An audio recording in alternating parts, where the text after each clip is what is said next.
This week on the podcast, we reveal the ultimate sales spreadsheet. We also reveal one family's very weird tradition. Welcome to the Profit Cash Growth Podcast. This is the podcast for 6 and 7 figure business owners who are looking to grow a financially successful business. My co-host, Claire Hancott, is a finance director, chartered accountant and entrepreneur. And every week, I'll be exploring guidance and frameworks designed to help you increase your profits, improve your cash flow and grow your business. So, Claire, what's in the goodie bags? For which goodie bags? We've got two goodie bags at the moment, haven't we? For your speaking in Edinburgh this week. Oh, well, not sure. We're yet to do it. I know. I got the stickers, though, for you. You did get me the stickers. And you got Claire is speaking at, is it Removals? Removals and Self-Storage Businesses. Removals and Self-Storage Businesses conference piece this week. So we've been frantically making up some nice goodie bags for people as you go and give them a big speech about how to better run their finance. You've had a survey from them, haven't you, as well? Yeah. Which is interesting already. And already just shows just how little people think about their finance function, doesn't it? Because it seems to be the number one thing people are struggling with, that all of the... Yeah, so it's not our event, it's somebody else's event, and I'm a keynote speaker for it. And yeah, they've done a little bit of a questionnaire about just generally information about the businesses so that we can make sure the content is aimed at the audience. Yeah. But yeah, it's shocking. There's, £1 million plus businesses there, and questions like, do you have management accounts? Pretty much everybody says no. Do you know what your profit margin is? No. Some people, quite funny comments like, no idea what even is this. Some people quite tongue-in-cheek with some of their comments. It's quite funny to read. But yeah, I think it's generally something that the very small businesses in particular, they're the ones that tend to be the worst people at this type of thing, which is so ironic because they're the ones that really need to get better at it. I mean, I love it and hate it because it's obviously sad to see that is constantly the trend, but I also love the fact that this is like literally why we do this and why the mission is the mission that we do. It's like just to turn those like no idea what this is, what is this, into just bags of knowledge, and then people just fly, don't they? So I just think it's great. Yeah, and do you know what? I really like doing these keynote speeches and things like that, and it always gets me thinking really hard about the messaging and about profit cash growth and what I want the business to be known for. And I think that when I try and sum up what we do is we literally like just open business owners' eyes to what is actually happening in their business. Yeah. And we do that by running their finance department properly. Yeah, it's a jaw drop moment, isn't it? It's an eye-opening moment when usually it happens when you first do the free finance health check you do for them, and then they're just like, oh my goodness. It's just this whole like Aladdin's cave of what they didn't know about their business just becomes apparent. So anyway, shall we find out what I've picked out in this week's news story of the week?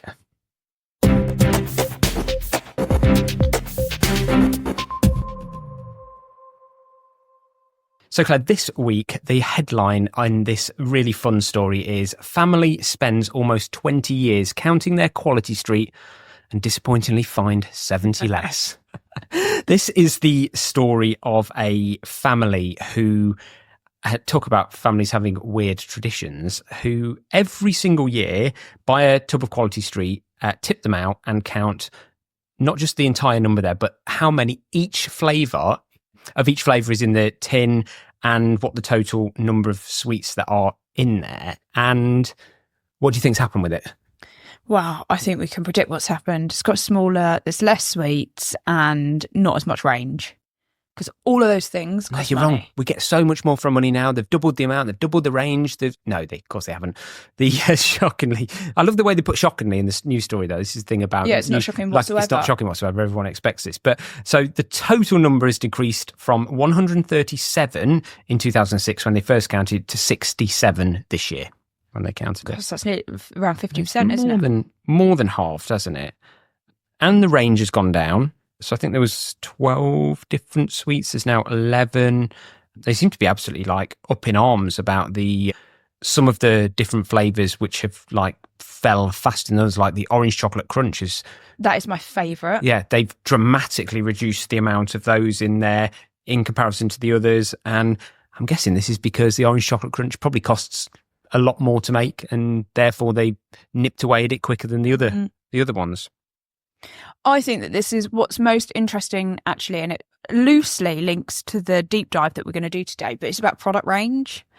And the amount of, I mean, how many different chocolates were there in the original selection? I think 12. 12.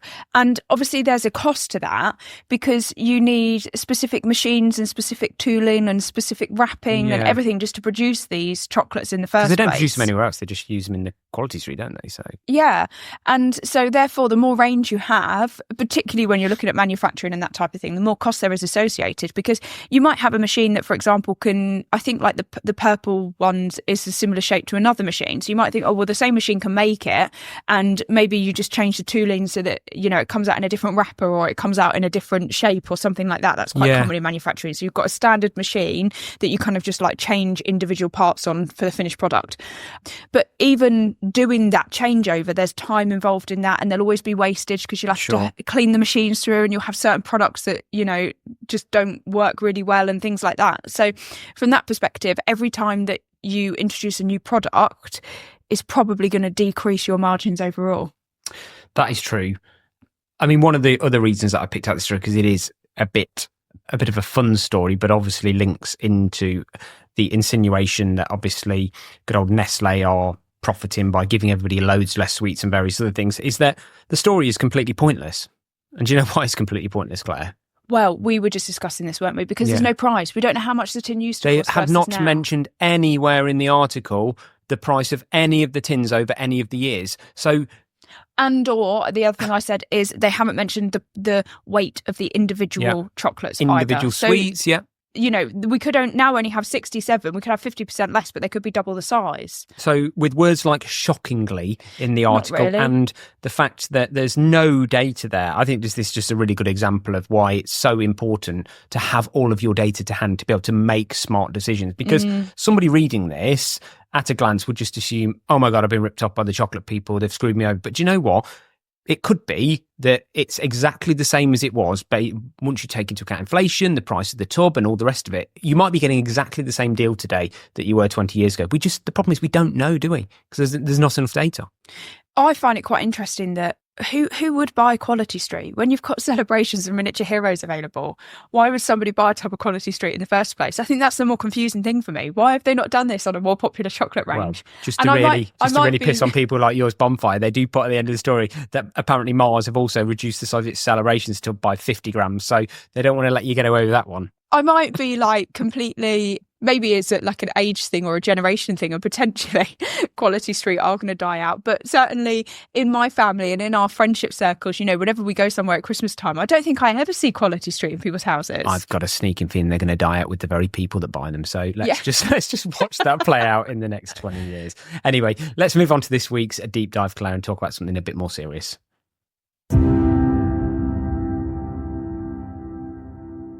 So this week, we are going to be revealing the ultimate sales spreadsheet, aren't we, Claire? And yes, we are. What do we mean by this?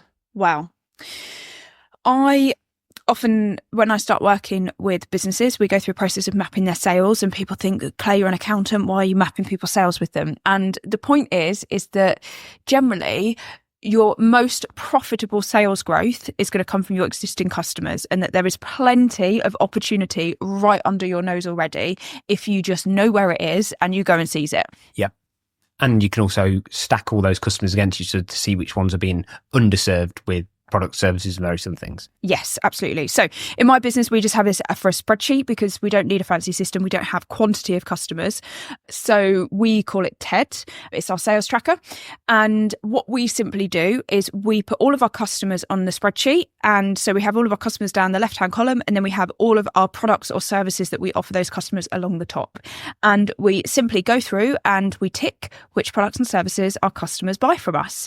And therefore, we can clearly see what products or services our customers are not buying from us, and therefore an opportunity to upsell to them. And target that accordingly. Yeah. Now, the thing is with this report, and I literally love these types of reports in my entire business career, is I would refer to these as what I'd call an exceptions report. Do you know what that means? Yep.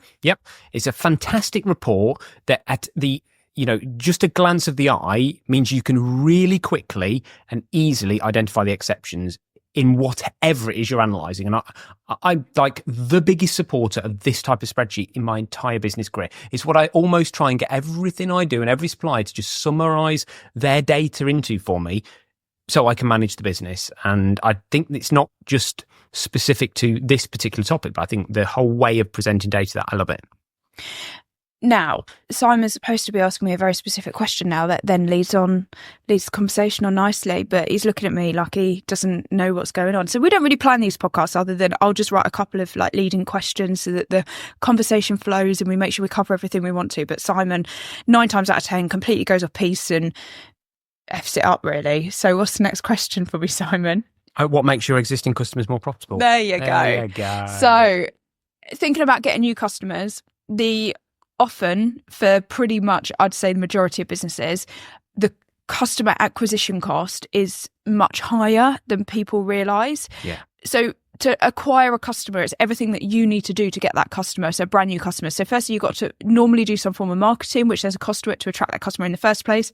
There's normally some sort of courting process where you're trying to warm that customer up and eventually get them to sign a contract. And with my business, for example, that often is months.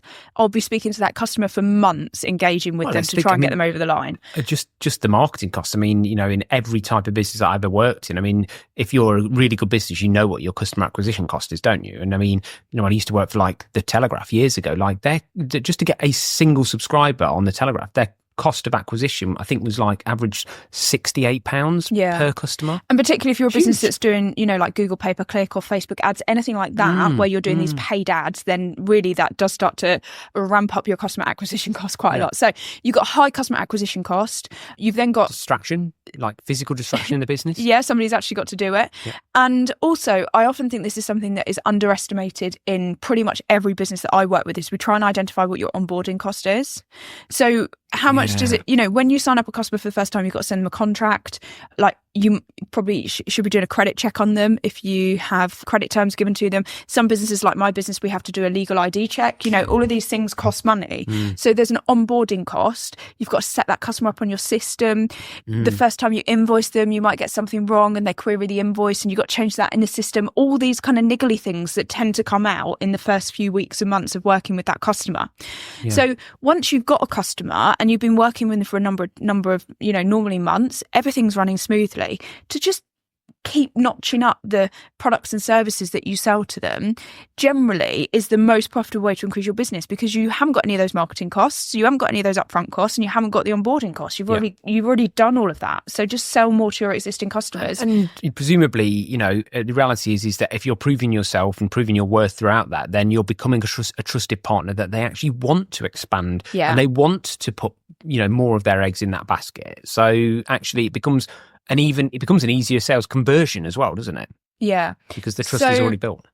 In my business, for example, whilst my team, ultimately they're accountants and they're not salespeople and they're not heavily focused on sales, but everybody is aware of our TED tracker. Everybody is aware of what services our customers are and aren't buying from us. So when they're going into a meeting with a customer, if a customer's saying that, I don't know, they're having this pinch point in their sales process and something's not quite working, then it's, are you aware of this product or services that we offer? And that's our accounting team that do that. So the team that are customer facing are doing it. And it's something that they're targeted on. They're not targeted, how do I say this in the right way? Because I don't want people to think that we're like trying to do like a hard sell all the time, but they are aware that we're a sales organisation at the end of the day. We've got to sell business to be in business. So everybody is. Yeah. Everybody is. So we make sure that they've got that awareness, and that if a product or service is the right fit for the customer, then they suggest it to the customer. Yeah. And that is something that the team are supposed to be doing. It's in our processes, and they do. With other businesses, like for example, I introduced literally just a couple of months ago with a transport business that I work with. They introduced a process whereby after they've done jobs for customers every month, they get a list of all the customers they've done work for that month.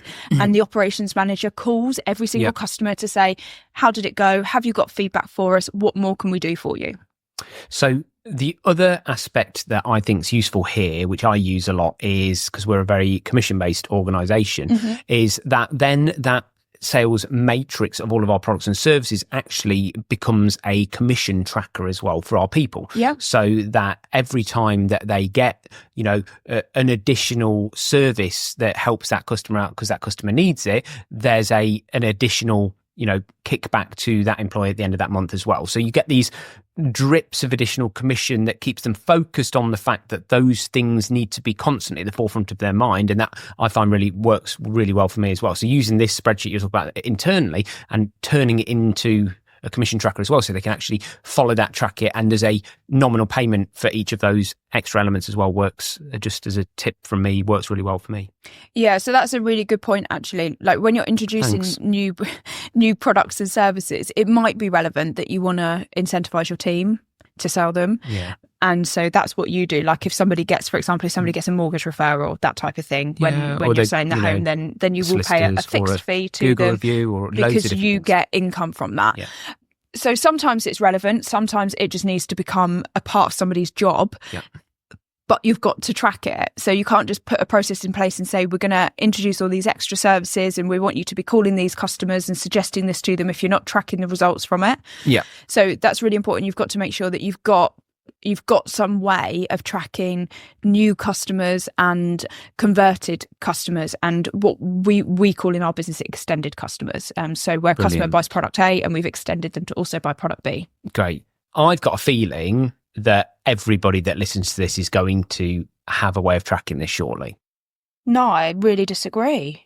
No, I thought you were going to give something away free. What are you on about? Oh, I thought you said they would have a way. No, I was joking. I said, I'm sure that very shortly every single person listening to this podcast will have a way of tracking it. Why is that, Claire? Right, okay, you said that very weirdly. Yeah, so... Because you're going to give them something. Yeah, if you would like our free spreadsheet, then we'll put that in the podcast notes and you can download it from the website as well. It's just a simple spreadsheet, dead easy to use. You need to put your customers into it, put your products or services into it, and away you go. Yeah. And there will also be some businesses that think, particularly like e-com businesses, that type of thing, where you might have like a huge proportion of products. You're not going to put your individual product codes on there. You're going to put your product ranges on there. Yeah. So it's that type of thing.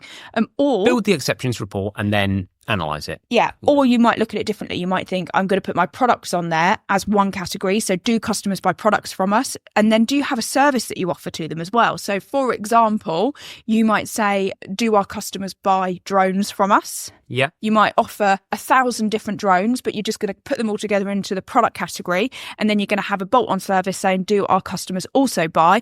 That we will register them for the drone license that you need. If nobody knows what I'm talking about, then listen to our last podcast. Simon got a new drone.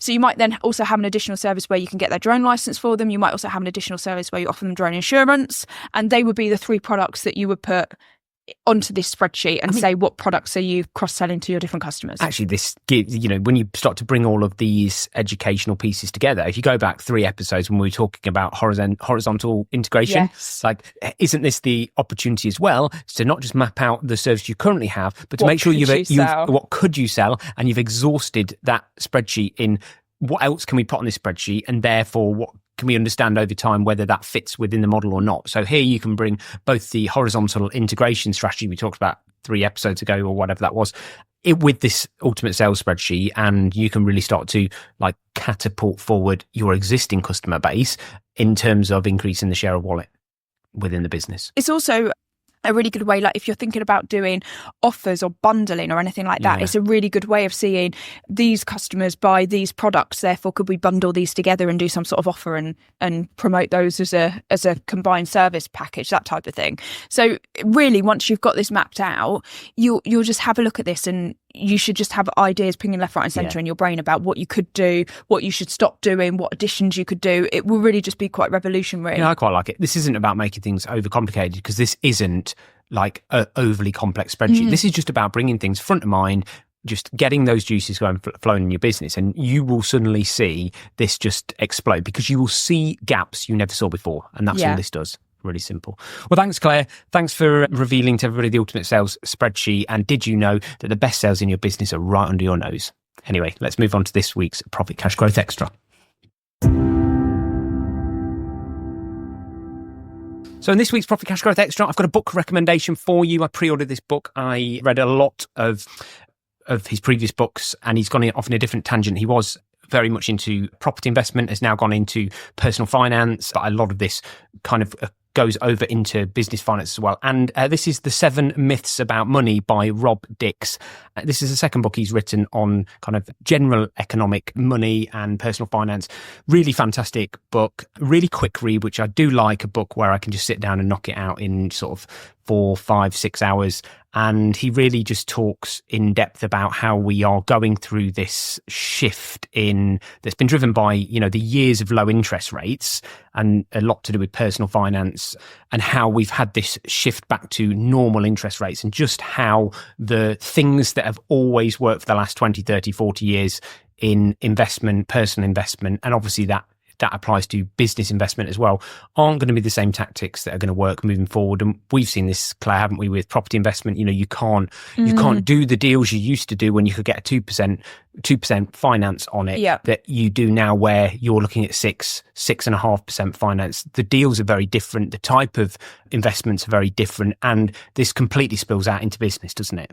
I think what is most interesting, actually, I was doing some numbers today for a business that's about to take on like a multi-million-pound loan is what they're trying to secure at the moment.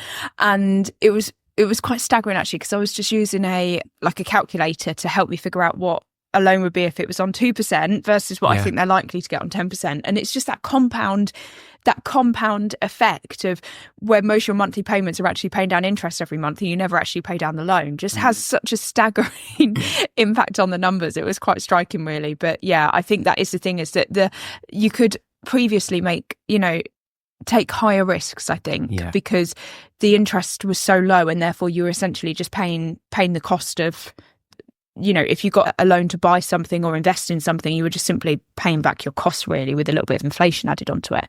And it's just not the case anymore. Yeah, it's, I think, like I say, the whole world has changed. And as we're seeing companies, collapse right, left and centre because of, over leveraging. And this is what happens when there's a sudden change in this. And I think Rob does a fantastic job of really simplifying these things. I do think that if you're a business owner, this is a book you just have to read to understand, macroeconomically what's going on in the world and how to think about it. And if you're a business that borrows to grow as well, this is massively, massively important as well. So do find it. 7 Myths About Money by Rob Dix, available now. Thanks for joining us for another week of the Profit Cash Growth podcast. As always, if you feel like you might have outgrown your current accountant, please get in touch with Claire and the team at Profit Cash Growth. Just go to profitcashgrowth.com. On there, you can book a free finance health check of your business, where Claire will go rifling through all your numbers in the most inappropriate way possible, I'm sure, and give you some eye-watering insights into the business to then decide whether there's further things that we can help you with. I just wanted to add as well, because I think people sometimes think, I've got a bookkeeper, I've got an accountant, my finances are covered. What I would say is we did a finance health check this week, and we identified, well, unfortunately, they were underpaying their VAT. It was being calculated wrong. But we also identified about £9,000 of invoices that they hadn't claimed VAT on. We identified about £2,500 of corporation tax that they hadn't claimed that they would be entitled to. So that's the type of thing that we will be, really, we will go through your accounts with a fine-tooth comb and make sure that your accountant isn't missing anything. So if you wonder whether anything will come out of it other than a waste of your time, then you will probably get some feedback around VAT and taxes and things like that as a minimum. And I think pretty much every business review we've done, we've identified some form of tax saving for them. Amazing.